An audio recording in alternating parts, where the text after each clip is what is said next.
So back in the 60s, we registered for the draft, I think at 18 or 19 years old. And then everyone served unless you had a deferment. And deferments were college or being married.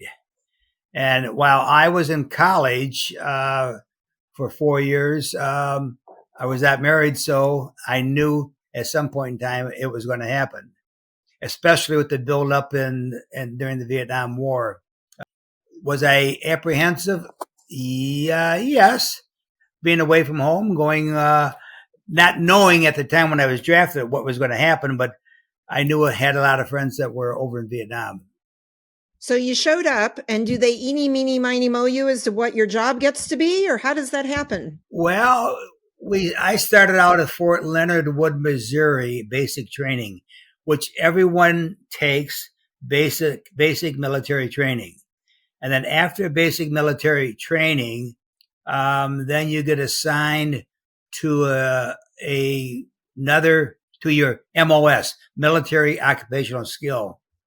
And during the training period, you do some psychological evaluations. And for instance, they said to me, I just remember vividly some of the questions. Are you afraid at night? Do you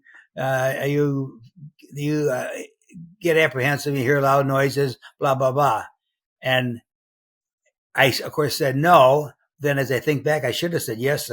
I wouldn't have been where I was. But anyway, after basic training, they sent me to Fort Polk, Louisiana for advanced infantry training.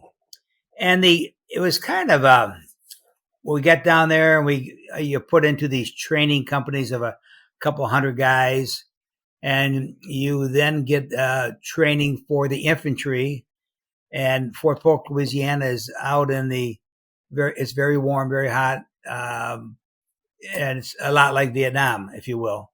But during the first get together formation, we call it, of the company, they said, okay, how many of you have been to college? And I would bet 30 or 40% raised their hands.